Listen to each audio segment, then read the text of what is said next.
We cannot act according to what everyone wants us to do. We are guided by our rules. And our rules remains that if at any point we feel that the integrity, the dignity of the parliament, has been threatened, has been scratched, we investigate. I come under Order 6 because as leader of this house, I also have a responsibility to at all times defend and protect the integrity, credibility of every member. Leke, please, leader is moving a motion. Ask your visitor to sit down. Leader is moving a motion. That is the majority leader. Let's hear him. Thank you, sir. As I was saying, I have a responsibility to stand to protect the interest, the integrity, and credibility of every member of this house and our collective image as a house. While it is true that legislatures are not popular anywhere on earth, we have tried in this house, since the Night House that I know, and this house in particular, to rebuild our collective image. It is that collective image that individuals lean on to interact with the outside world. It is the way you build your house, you run your house, you manage your house, that outsiders would see and give you respect even before you say a word. In the last few hours since yesterday, I've been inundated with phone calls, text messages of different, how will I put it, intensity about the unfortunate, I would say, conduct of one of our members. In fact, Mr. Speaker, the tendency has been for people, particularly in certain sectors, to say, we expected this. Is it not from the House of Reps? That is not our culture. That is not our standing. That is not our image. It is not our purpose. In this house, we come from different professional backgrounds, from different cultures. And many of us have invested so heavily in building a reputation before we came here. It is that reputation that we brought from the outside that has built the collective strength of the House of Representatives of what it is today. And we all have to be very careful where you go, who we talk to, how we talk to people, how we relate to people. And sometimes you stoop to conquer just to allow peace to reign, not just in your own personal interest, but the interest of the larger body, of the institution. And we have a responsibility to Nigerians to build this institution to where it would, when we hand over to those that will come before us, they will have reasons to be proud of us. Our goal is to hand to them a banner without stain. I want to say that what has been in the news, we all probably already know about it, that our member, Honorable Mascot Ikwechegh, had an altercation with a hailing cab driver, an Uber driver. It is not my job to begin to analyze the video that we have all seen or to analyze the commentary. But I have a responsibility to say that this House will not sit and accommodate any aberration. In fact, if you look at Order 5E, it sets out very clearly how the House should deal with anybody, any sort of infraction, aberration, or misconduct by a member of the House. And I'm on my feet today to plead with my colleagues and Mr. Speaker that this matter is serious enough. It impinges on our collective integrity. It attacks the conscience of the average Nigerian. It derogates on the image and expectations of the public of what we stand for as a house. And we have to demonstrate to that public that brought us here, that voted for us to come in here, that we recognize it, we are pained, we are offended, we are not happy about it, we are not judging the member. Okay, round up. You should allow me to plead that we send this matter to the Committee on Ethics and Privileges to give us a report in 1 week. Thank you, Mr. Speaker. Thank you. Refer to relevant provisions of our rule and has made a prayer that the matter be sent to Ethics and Privilege.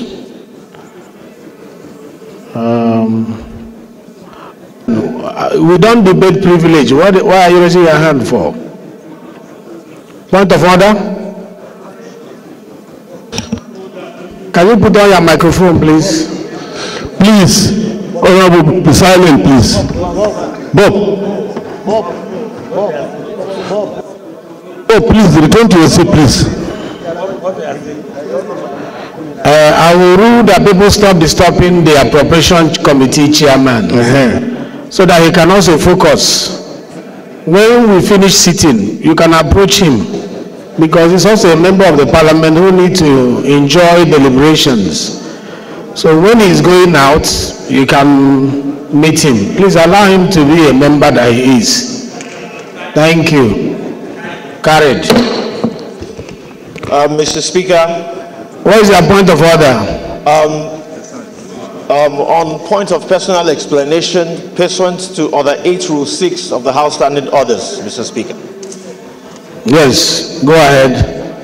Mr. Speaker, I would like to rise and speak very briefly concerning the incident that took place on October 27th of 2024, involving myself and a citizen, Mr. Stephen Ikwechegh, an e-hailing cab driver.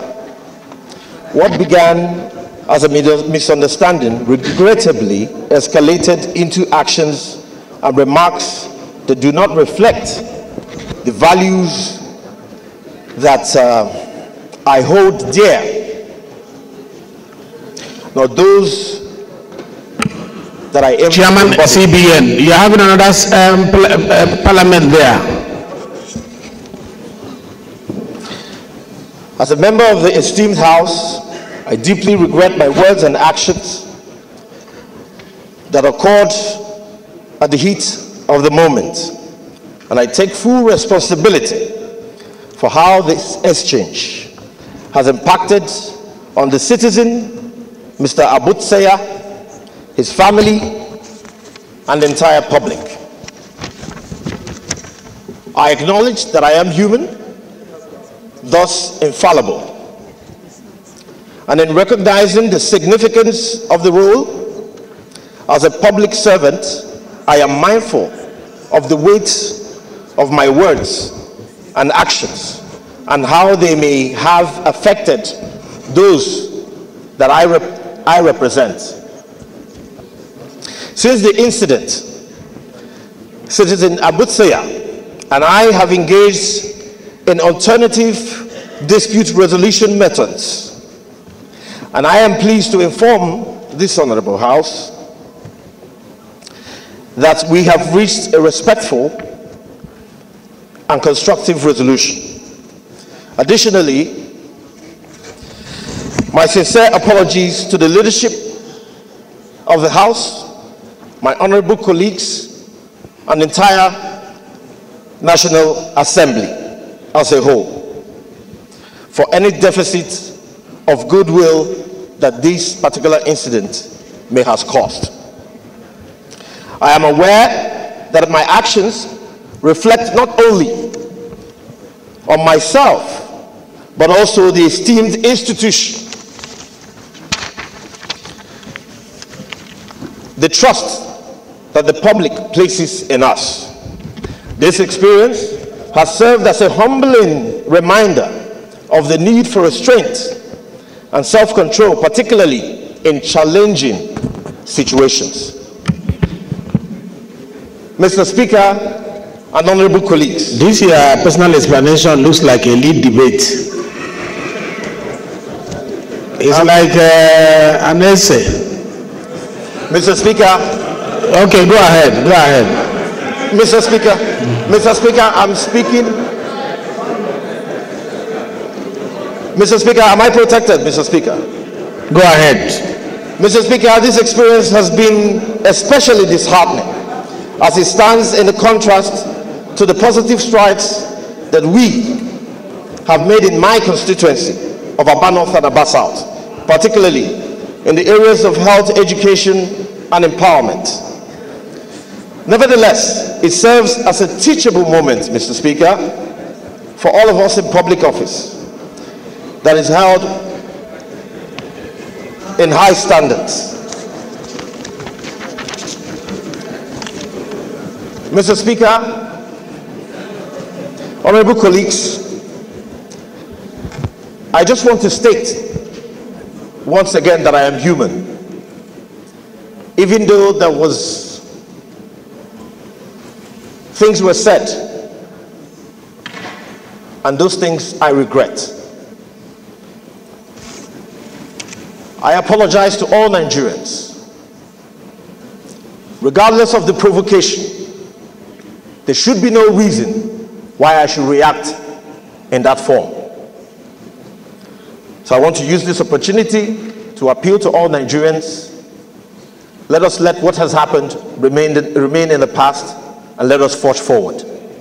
Thank you once again for giving me the opportunity to tender this apology, Mr. Speaker. Thank you. Thank you. Representing the very good people of Ikorodu Federal Constituency. Mr. Speaker, our elders always say that the day we stop learning is the day we die. They also say that we learn from mistakes and not from successes. However, the Parliament is one of the most hated institutions in Nigeria today. We are bashed morning, afternoon, and night, despite the fact that most of us have very noble intentions for the people of Nigeria. We should always be guided and also know that we are not an authority over Nigerians. Nigerians have authority over us. They must be treated with dignity, with respect, and with kindness at all times. So if we imbibe this collectively, Mr. Speaker, Honorable Faleke, we will begin and continue to launder that heavily battered image, the garments that which we all wear. So accordingly, Mr. Speaker, I rest my case on these few points. Thank you very much. According to our rules, we cannot act according to what everyone wants us to do. We are guided by our rules, and our rules remains that if at any point we feel that the integrity, the dignity of the Parliament, has been threatened, has been scratched, we investigate through our internal structure in the eyes of principles of natural justice, which is oral pattern, which is let both parties be heard, which is fair hearing. That is what we put in our rules. It is not good for us to judge, ahead of time and take rash decision.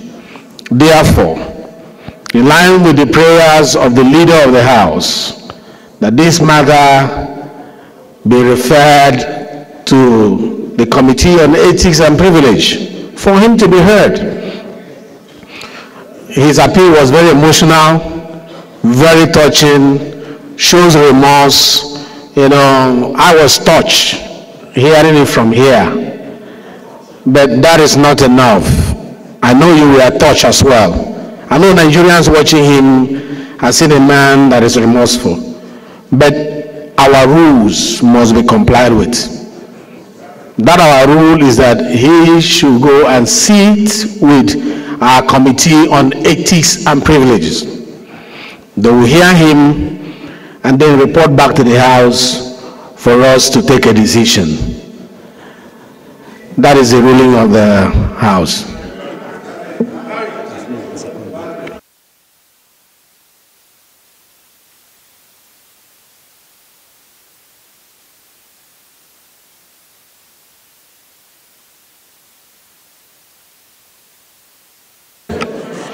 I'm being guided that the prayer of the leader need to be seconded. I need it to be seconded. Leader, please. Instead of going into suspension like everybody in Nigeria wants us to do, for us to apply our rules and the House rules. Those in support of this say aye. Those against say nay. Those in support that this goes to House Committee on Ethics and Privilege say aye. Those against say nay. Yes, the ayes have it.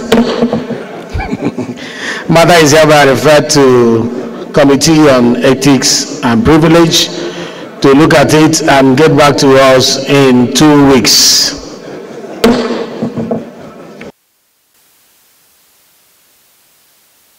Honorable colleagues, I have a few announcements to make. One is that the member left his brand new iPad since last week Thursday. Please come and claim it with the right identity. We also have another important announcement to make.